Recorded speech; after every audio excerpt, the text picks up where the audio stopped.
Ассалаумағалейкум достар, сіздермен бірге мен тағы да Армашка Бро.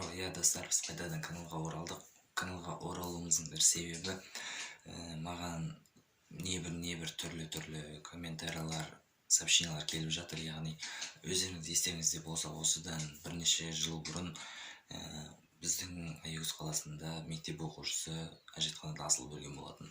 Және де ол жұмбақ өлім неден болуы мүмкін деген сыбыстар болды. Және де маған соңғы келген ісімізде ол баланың әруағы әлі күнге дейін мектепте сақталып жүр деп айтылған болатын. Біз соны тексеріп көру мақсатында осы видеоны шығарып отырмын. Яғни видеоның атын көргендей, сондай біз бүгін тексеріп көретін боламыз. Достар, енді алдағы уақытта видеолар көп шығатын болады. Каналға тіркеліп, лайк басуды ұмытпаймыз. Және де достар, сіздерге бір өтінем, көп нәрседе сіздер жалпы айтасыздар, негативті комментарияларды көріп жатырмыз. Адам баласы болғандықтан әркім әр түрлі нәрсе айтады. Мен ештеңе айтпаймын, әркім өзінің сөзді өзінде. Бірақ та айтатын нәрсеміз, даму үстіндеміз біздер, яғни бірімізді тек қана қолдап, осындай Аягөз қаласының ютубер деген атақты алдым. Және де ендігі мақсатымыз бұйырса 5000 подписчикке, яғни наурыздың соңына дейін біздер 5000 подписчик жинасақ деп отырмыз бұйырса. Ендеше достар, көп созбаймыз. Біз видео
біз қазір сіздерге сонда түсірілген видеоны бірге тамашалап, не болғанын, не әруағы бар ма жоқ па тексеретін боламыз. Және де сіздерге айтатын болады, келесі видеомыз, егер де бірдеңке байқаған болсақ, егер де осы видеода біз сұрағандай 300 лайк жиналатын болса, біз сол мектепке барып түнейтін боламыз. Яғни 24 сағат бойы өзіміз көзбен көріп, тексеріп көретін боламыз. Ендеше достар, көп рахмет. Арнаға жазыламыз, лайк басамыз, және де келесі видеоны күтеміз. Видеоны таратамыз.